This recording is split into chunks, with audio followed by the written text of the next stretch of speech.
So here's the question. What have you given up? As Easter approaches, many people will be looking forward to the end of Lent so they can give up giving up.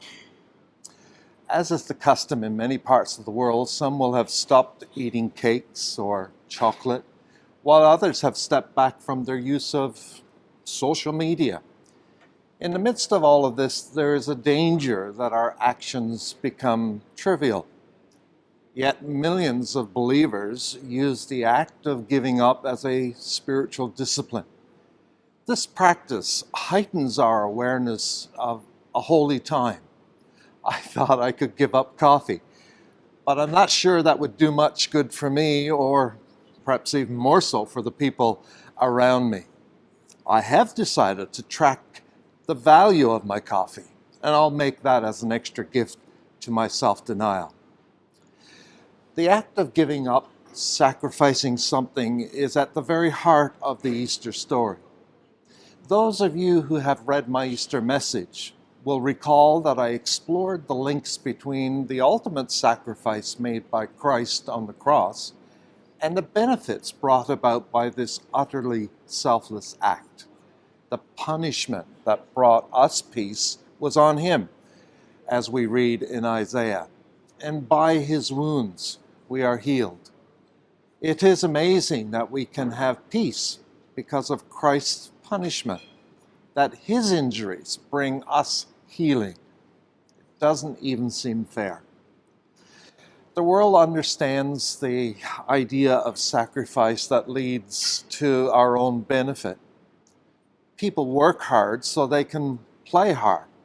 They scrimp and they save so they can buy something important. Those who work out in a gym go through pain so they can gain better health and the feeling of well-being. But great sacrifice in order that others can benefit, well, who would really do that? I have led the blessed life, but not without sacrifice.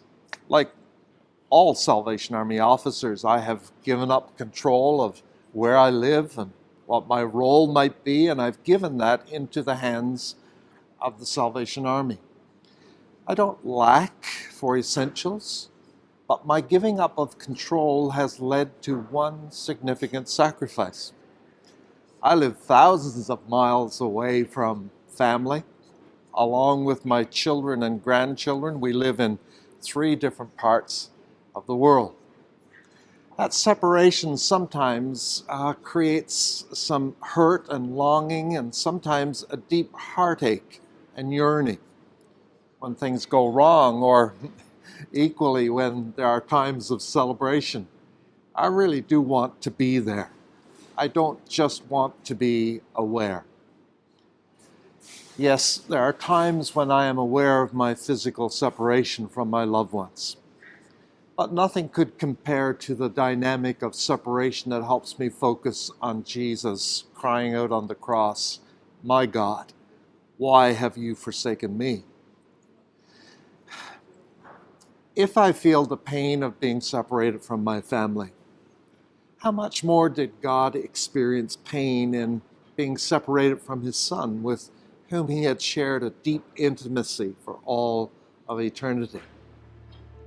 The ultimate sacrifice was made, and amazingly, heartbreakingly, it was made for me. It was made for you, whoever and wherever you are.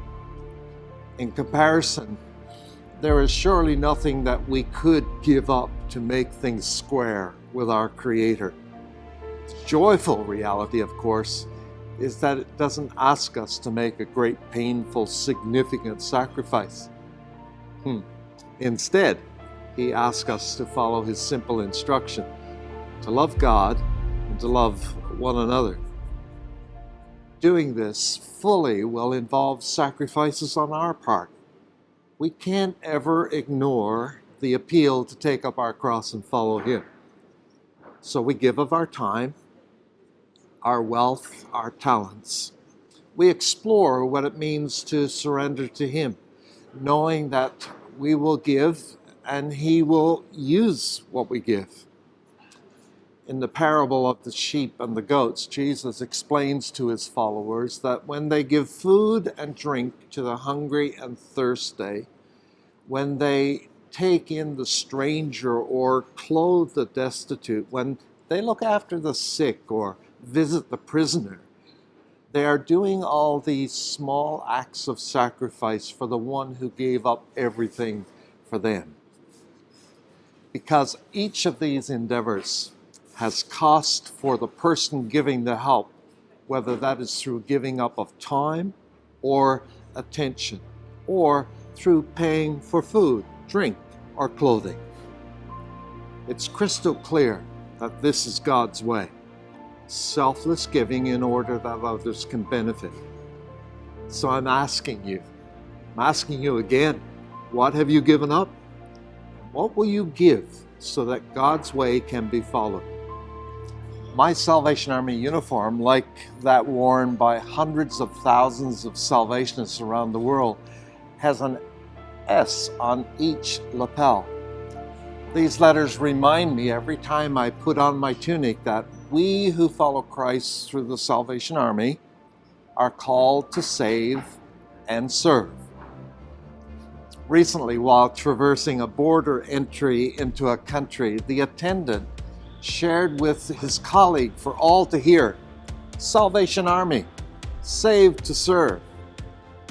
Upon inquiry, he noted his ignorance about us, but knew we were a serving army. Saved, serving, and familiar with sacrifice. This Easter Sunday, as you celebrate the glorious victory over death of our risen Savior, as you emerge from your Lenten life adjustments and happily dive back into the cake and the chocolate, or log back into your social media, I pray that the spirit of sacrifice will stay with you. And as Christ calls us again to give of ourselves to help what he called the least of our brothers and sisters of mine, I pray you will follow his lead in selfless giving and living, so that others may have life in all of its fullness every day. May God bless you.